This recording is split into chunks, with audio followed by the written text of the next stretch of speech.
আমরা বলতে চাই, শুনে রাখো, একবার জুলাই বিপ্লব হয়েছে, যদি কোরআনের বিরুদ্ধে, ইসলামের বিরুদ্ধে, রাসূলের বিরুদ্ধে কোন রকম পায়তারা ষড়যন্ত্র করা হয়, এ বাংলার তাওহীদ জনতা হাতে হাত রেখে ঐক্যবদ্ধ হয়ে কাঁধে কাঁধ মিলিয়ে টেকনাফ থেকে তেতুলিয়া নয়, রূপসা থেকে পটুরিয়া নয়, সুন্দরবন থেকে বান্দরবান নয়, হাতে হাত রেখে ঐক্যবদ্ধ হয়ে জালিমের মাসনাদকে আবার জুলাই বিপ্লব ঘটিয়ে কালেমার পতাকা উঠাবে। কথা বলুন ঠিক কিনা? সেই আবার নতুন করে জুলাই বিপ্লব ঘটানোর জন্য যদি কোরআনের বিরুদ্ধে যায়, ইসলামের বিরুদ্ধে যায়, আমরা বুকের তাজা রক্ত জমিনে ঢেলে দেব। কারা কারা যে দুহাত তুলার লেগে দেখিয়ে দে। এই দুনিয়াতে যারা ভাবে আমার অনেক অর্থ আছে, অনেক সম্পদ আছে, টাকা পয়সা আছে, সম্মান আছে, এটা যারা ভাববে আর মনে করবে, আল্লাহ রাব্বুল আলামিন পবিত্র কুরআনুল কারীমের 26 নম্বর সূরাতুশ শুরা, আল্লাহ রাব্বুল আলামিন সূরা শুরা 88-89 নম্বর আয়াতে গোটা পৃথিবীর ওই সমস্ত মানুষদেরকে জবাব দিয়েছে। আল্লাহ রাব্বুল আলামিন বলছেন, ইয়াউমা লা ইয়ানফাউ মালুন ওয়ালা বানুন। আল্লাহ পাক রব্বুল আলামিন বলছেন, ইয়াউমা লা ইয়ানফাউ, সেই দিন কোনো কাজে আসবে না, কোনো উপকার হবে না, কোনো প্রকার তোমার উপকারের জন্য আসবে না। আল্লাহ রাব্বুল আলামিন গোটা পৃথিবীর সমস্ত মানব মণ্ডলীর জন্য বলছে, যারা দুনিয়াতে মনে করে আমার অনেক অর্থ আছে, সম্পদ আছে, সম্মান আছে, আমার সন্তান আদি আছে, এই গর্ব আর অহংকার যারা করে, আল্লাহ রাব্বুল আলামিন এই মহাবিশ্বের মহাবিশ্বয় মহাগ্রন্থ কুরআনুল কারীমের সূরা শুরার 88 নম্বর আয়াতে কত সুন্দর করে খুলে খুলে ১৫০০ বছর আগে তারা জবাব দিয়েছে। কোন সুবহানাল্লাহ। আল্লাহ রাব্বুল আলামিন বলেন, ইয়াউমা লা ইয়ানফাউ, কোনো কাজে আসবে না, কোনো উপকার হবে না, মালুন, তোমার মাল, তোমার সম্পদ ঘোষণাকার, তোমার মাল, তোমার সম্পদ কোনো কাজে আসবে না, কোনো প্রকার তোমার উপকার করবে না। শুধু সম্পদ তোমার কোনো কাজে আসবে তা নয়, মালুন ওয়ালা বানুন, শুধু মালই কাজে আসবে না তা নয়, দুনিয়াতে তোমার সম্পদ বলতে যা বোঝানো হয়েছে বান্দারে, এটা যেমন কাজে আসবে না, ওয়ালা বানুন, তোমার সন্তান আদি যারা দুনিয়াতে থাকবে ওই কঠিন মুসিবতের সেই দিনে তোমার কোনো কাজে আসবে না। ঘোষণাকার। সম্মানিত ভাইরা আমার, তাহলে আল্লাহ রাব্বুল আলামিন বলছেন, সেই দিন কোনো কাজ আসবে না, তোমার মাল, তোমার সম্পদ, তোমার সন্তান আদি যা দুনিয়াতে আছে, ওই কঠিন মুসিবতের সময় বান্দারে কোনো প্রকার তোমার উপকারের জন্য কাজে আসবে না। এই বিশ্বের মহামানব বিশ্বনবী জনাব মুহাম্মদ রাসূলুল্লাহ সাল্লাল্লাহু আলাইহি সাল্লাম ছিলেন শ্রেষ্ঠ মানব। কথা বলেন ঠিক কিনা? যদি কোনো মানুষের দিয়ে ওই কঠিন মুসিবতের সময় আত্মীয়তার সম্পর্কের খাতিরে যদি কারোর সুপারিশ করা হতো, তাহলে আল্লাহ রাসূল সাল্লাল্লাহু আলাইহি সাল্লামের আত্মীয় স্বজন সুপারিশের জন্য পরামর্শ পেত। কথা বলেন ঠিক কিনা? সম্মানিত ভাইরা আমার, আল্লাহ রাব্বুল আলামিন কোনো সুযোগ আপনাকে দেয় নাই, এটা নতুন করে নয়, হাজার হাজার বছর আগে এই মহাবিশ্বের মহাবিশ্বয় মহাগ্রন্থ আল কোরআনুল কারীমের মধ্যে আল্লাহ রাব্বুল আলামিন কত সুন্দর করে বলে দিয়েছেন। পবিত্র কোরআনুল কারীমের 46 নম্বর সূরা সূরা আহকাফের 9 নম্বর আয়াতে বলছেন, কুল মা কুনতু বিদআম মিনার রাসূলি ওয়া মা আদরি মা ইউফআল বিহি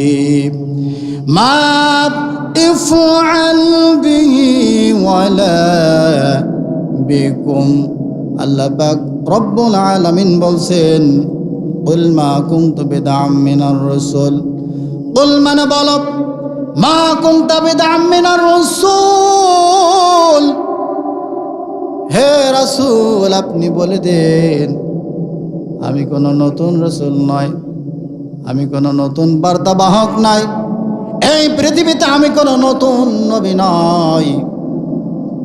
আমি জানি না কাল আমার সাথে কি আচরণ করা হবে, আর আমি এটাও জানি না যে কাল তোমাদের সাথে কি আচরণ করা হবে ঘোষণাকার। সম্মানিত ভাইরা আমার, আল্লাহ রাব্বুল আলামিন বলছেন, হে রাসূল আপনি বলে দিন যে আপনি কোনো নতুন রাসূল নয়, আপনি জানেন না যে আপনার সাথে কি আচরণ করা হবে, আর আপনি এও জানেন না যে আগামীকাল তাদের সাথে কি আচরণ করা হবে। সুতরাং আপনি বলে দিন, আপনি তাদের কি বলে দিন, আপনি শুধু সেইটার অনুসরণ করেন যা আপনার উপরে ওহীর আকারে অবতীর্ণ করা হয়, এবং আপনি সুস্পষ্ট সতর্ককারী বা সাবধানকারী। সুবহানাল্লাহ। এই আয়াত নাজিল হওয়ার পর আল্লাহ রাসূল সাল্লাল্লাহু আলাইহি সাল্লাম কলিজার টুকরা ফাতেমাকে ডাকলেন, ও আমার কলিজার টুকরা ফাতেমা গো, জিবরাইল আলাইহিস সালাম আমাকে কেবলমাত্র আয়াত শুনিয়ে গেল, আমাকে ঘোষণা করে দিয়ে গেল, আমার কলিজার টুকরা ফাতেমা আমি জানি না ওই কঠিন মুসিবতের সময় আমার সাথে কি আচরণ করা হবে। ও আমার কলিজার টুকরা হাসান আর হুসাইন, আমি জানি না গো নানা আমার সাথে কি আচরণ করা হবে, আর আমি এইটাও জানি না যে নানা তোমাদের সাথে কি আচরণ করা হবে। জিবরাইল আলাইহিস সালাম আমাকে এই মাত্র আয়াত জানিয়ে গেল, আমি জানি না আমার সাথে কি আচরণ করা হবে, আর আমি এও জানি না যে তোমাদের সাথে কি আচরণ করা হবে। ও আমার কলিজার টুকরা ফাতেমা গো, কান খুলে শোনা রাখো, যদি তোমার আমল ভালো থাকে, যদি তোমার আমল ভালো থাকে, তাহলে তোমার কবর, হাসর, মিজান সব জায়গাগুলো ভালোভাবে পার হয়ে যাবা। ও আমার কলিজার টুকরা ফাতেমা গো, আর যদি তোমার আমল ভালো না থাকে, তাহলে কার মেয়ে আর কার নাতি কোনো কিছুই দেখা হবে না। আল্লাহু আকবার। যেখানে এই পৃথিবীর সবথেকে মহামানব তিনি বলছেন যে সুপারিশ করে ওইভাবে কোনো কাজ হবে না, আত্মীয়তার দোহাই দিয়ে কথা বলেন ঠিক কিনা। সেখানে অনেক পীর আছে, তারা বলে যে আমাদের মুরিদদের জাহাজে করে জান্নাতে নিয়ে যাবো, নাউজুবিল্লাহ। যেখানে এই বিশ্বের মহামানব রাহমাতুল লিল আলামিন তিনি সতর্ক করেছে, ও আমার কলিজার টুকরা হাসান আর হুসাইন গো, আমি জানি না আমার সাথে কি আচরণটা করা হবে, কি ব্যবহারটা করা হবে। ও আমার হাসান আর হুসাইন, আর আমি এও জানি না যে তোমাদের সাথে কি আচরণ করা হবে। সুতরাং যদি তোমার আমল ভালো থাকে তাহলে জান্নাতে চলে যাবা, আর আমল যদি খারাপ হয় তাহলে কার নাতি আর কে কোনো কিছুই দেখা হবে না। সম্মানিত ভাই আমার, এই আয়াত থেকে স্পষ্ট শিক্ষা নেওয়া যায়, ওই কঠিন মুসিবতের সময় যখন আমি আপনি দাঁড়িয়ে থাকবো আমলনামা হাতে করে, আপনার হিসাব আপনাকেই দেওয়া লাগবে। এই দুনিয়াতে আত্মস্বজন বলতে যারা আছে, ওই কঠিন মুসিবতের সময় আপনাকে একটুখানি উপকার করার জন্য সামনে কেউ এগিয়ে আসবে না। কথা বলেন ঠিক কিনা? সম্মানিত ভাইরা আমার, আল্লাহ রাব্বুল আলামিন আরো সতর্ক করে বলছে, যে সম্পর্কে তোমাদের জ্ঞান নেই, যে সম্পর্কে তোমাদের সুস্পষ্টভাবে জানা নেই, তার পেছনে তোমরা লেগে যাও না। আমাদের সমাজে অনেক রকম লোক আছে, কোনো কিছুই না জেনেই বিভিন্ন মন্তব্য আমরা করি। কথা বলেন ঠিক কিনা? ইতিমধ্যে আমাদের বাংলাদেশে 2026 সালে এসেও একজন সংসদ সদস্য তিনি বলেছেন, বাংলাদেশের জমিন থেকে বাংলাদেশ জামাত ইসলাম যারা কারীদেরকে নির্মূল করার ষড়যন্ত্র। কথা বলেন ঠিক কিনা? আমি তার নাম নেব না, কিন্তু তিনি বলেছে এই বাংলাদেশের জমিন থেকে এদেরকে একবারে নির্মূল করা হবে। বলে নাই? বলে নাই? কথা বলেন, বলেছে না বলে নাই? আমরা বলতে চাই, শুনে রাখো, একবার জুলাই বিপ্লব হয়েছে।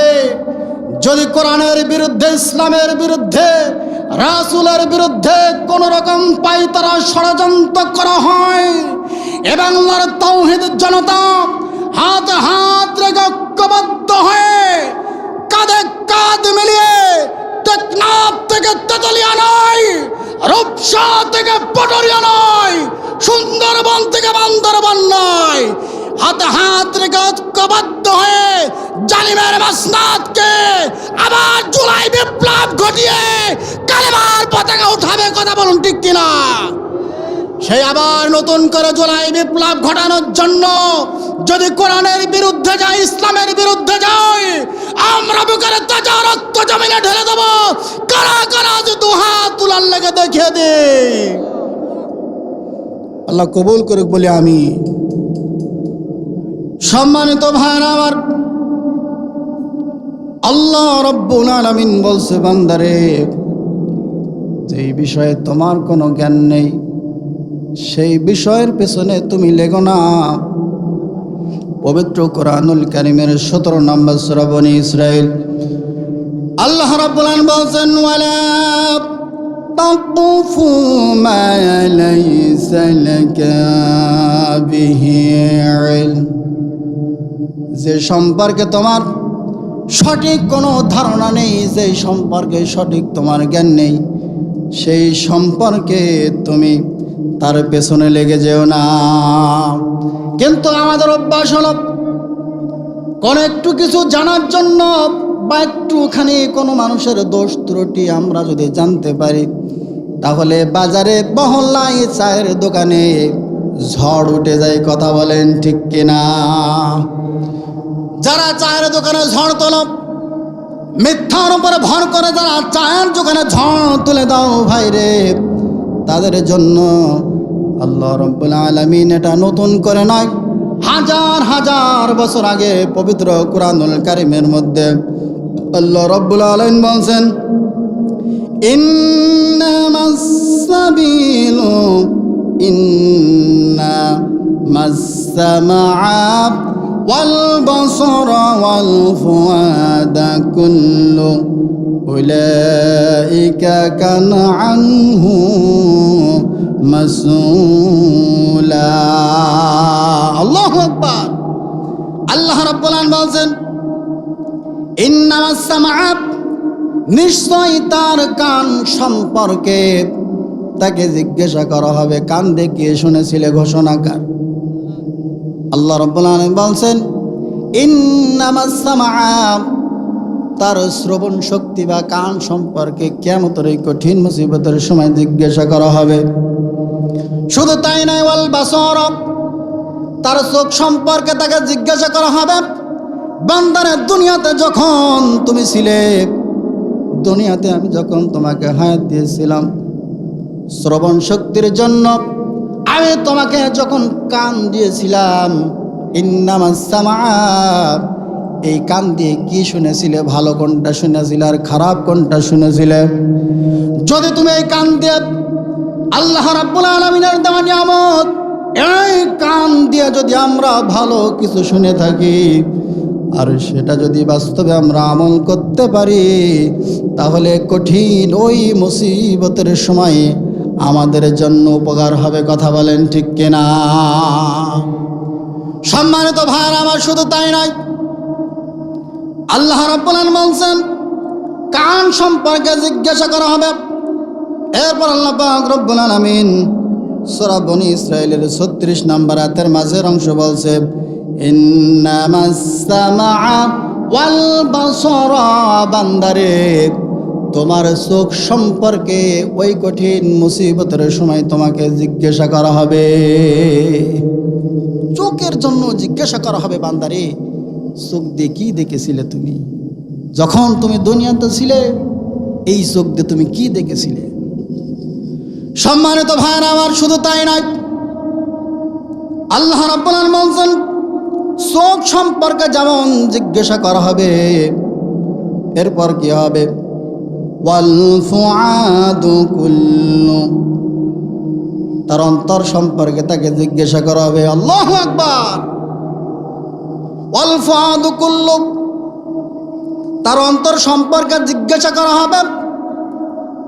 ওই কঠিন মুসিবতের সময় তাকে জিজ্ঞাসাবাদ করা হবে। উলাইকা কানা আনহু মাসউলা, ওই মুসিবতের সময় তোমার কান সম্পর্কে, তোমার চোখ সম্পর্কে, তোমার অন্তর সম্পর্কে আল্লাহ রাব্বুল আলামিনের সামনে দাঁড়িয়ে প্রত্যেকটা বিষয়ে তোমার হিসাব দেওয়া লাগবে ঘোষণাকার। এই জন্য আল্লাহ রাব্বুল আলামিন বলেছেন, যে বিষয়ে তুমি জানো না সেই বিষয়ে তার পেছনে তুমি লেগে যেও না, উল্টা পাল্টা বলো না। কারণ তোমার চোখ সম্পর্কে জিজ্ঞাসা করা হবে, কান সম্পর্কে জিজ্ঞাসা করা হবে। বান্দারে শুধু তাই নয়, তোমার অন্তরের মধ্যে কি বলেছো না বলেছো সেটা সম্পর্কেও জিজ্ঞাসা করা হবে। আল্লাহ রাব্বুল আলামিন বলেন, আসমান জমিনে যা কিছু আছে তার সব কিছু আমার। আল্লাহ পাক রব্বুল আলামিন পৃথিবীর সমস্ত মানব মণ্ডলীকে সতর্ক করে দেয়া বলছে, লিল্লাহি মা ফিস সামাওয়াতি ওয়া মা ফিল আরদ। আল্লাহ রাব্বুল আলামিন পবিত্র কুরআনুল কারীমের 2 নম্বর সূরা সূরাতুল বাকারার 284 নম্বর আয়াতে বলছে, লিল্লাহি মা ফিস সামাওয়াতি ওয়া মা ফিল আরদ, আসমান জমিনে যা কিছু আছে তা সমস্ত সব কিছু আমি আল্লাহ রাব্বুল আলামিনের। সুবহানাল্লাহ। আল্লাহ রাব্বুল আলামিন বলেন, আসমান জমিনে যা কিছু আছে বান্দারে তা সব কিছু আমার। শুধু তাই নয়, তুমি শুনে রাখো, ইন তুবদু মা ফি আনফুসিকুম আও তুখফুহু ইউহাসিবুকুম বিহিল্লাহ। আল্লাহ পাক রব্বুল আলামিন বলেন, বান্দারে আসমান জমিনে যা কিছু আছে তা সব কিছু যেমন আমার। শুনে রাখো, ইন তুবদু মা ফি আনফুসিকুম আও তুখফুহু, তুমি তোমার অন্তর দিয়ে যা প্রকাশ করো আর নাই বা প্রকাশ করো, তোমার মুখ দিয়ে যা তুমি প্রকাশ করো আর নাই বা করো, গোপন রাখো, আও তুখফুহু ইউহাসিবুকুম বিহিল্লাহ, ইউহাসিবুকুম বিহিল্লাহ, তার প্রত্যেকটি বিষয় আমি আল্লাহ রাব্বুল আলামিন ওই কঠিন মুসিবতের সময় হিসাব নেব। সম্মানিত ভাইরা আমার, আল্লাহ রাব্বুল আলামিন এখানে কত সুন্দর করে স্পষ্ট করে বলে দিয়েছে, বান্দারে দুনিয়াতে যা কিছু আছে তা সমস্ত সব কিছু যেমন আমার। শুধু তাই নয়, তোমার মনের মধ্যে যা তুমি কল্পনা করো সেটা তুমি প্রকাশ করো, আর নাই বা প্রকাশ করো বান্দারে, ওইটার হিসাব কাল কিয়ামতের এই কঠিন মুসিবতের সময় আমি নেব। হিসাব নেওয়ার পর আমি কি করব শোনো। আল্লাহ রাব্বুল আলামিন হাজার হাজার বছর আগে পবিত্র কুরআনুল কারীমের সূরা বাকারার 284 নম্বর আয়াতের শেষের দিকে বলতে শোনো রাখো, ফায়াগফিরু লিমান ইয়াশা ওয়া ইউআযযিবু মান ইয়াশা ওয়াল্লাহু আলা কুল্লি শাইইন কাদির। আল্লাহ রাব্বুল আলামিন বলছেন, বান্দারে যা প্রকাশ করো আর নাই বা করো এইটার হিসাব আমি নেব। এইটার হিসাব নেওয়ার পর ফায়াগফিরু লিমান ইয়াশা, যাকে ইচ্ছা আমি আল্লাহ রাব্বুল আলামিন তাকে ক্ষমা করে দেব। আল্লাহু আকবার। আল্লাহ রাব্বুল আলামিন বলছেন, বান্দারে এইগুলোর হিসাব নেওয়ার পর আমি আল্লাহ রাব্বুল আলামিন ফায়াগফিরু লিমান ইয়াশা, যাকে ইচ্ছা হবে তাকে আমি ক্ষমা করে দেব। শুধু তাই নাই, ওয়া ইউআযযিবু মান ইয়াশা, এবং যাকে খুশি তাকে শাস্তি প্রদান করব, তাকে আযাব প্রদান। আল্লাহু আলা কুল্লি শাইইন কাদির। আল্লাহ রাব্বুল আলামিন বলেন, বান্দারে সমস্ত সব কিছু হিসাব নেওয়ার পর যাকে ইচ্ছা আমি ক্ষমা করে দেব, এবং যাকে ইচ্ছা শাস্তি প্রদান করব।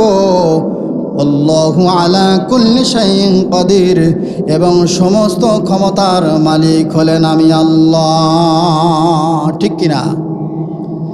যাকে ইচ্ছা তাকে ক্ষমা করে দেবে, যাকে ইচ্ছা তাকে শাস্তি প্রদান করবে।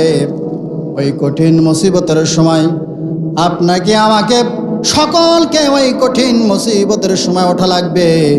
এই জন্য আমি আমার হৃদয় নিংড়ানো উদাত্ত আহ্বান যুবক সম্প্রদায়কে জানাই, ভাইরে যাদের পেছনে ছুটছ, যাদের সাথে উঠা বসা করছো, শুনে রাখো, যদি তাদের হাতে কোরআন না থাকে, রাসূলের দেখানো পথ না থাকে, তাহলে ইহকালে যেমন তুমি শান্তি খুঁজে পাবা না, ওই কঠিন মুসিবতের সময় সেইভাবেও কিন্তু কাঙ্ক্ষিত মানের শান্তি তুমি পাবা না। কথা বলেন ঠিক কিনা?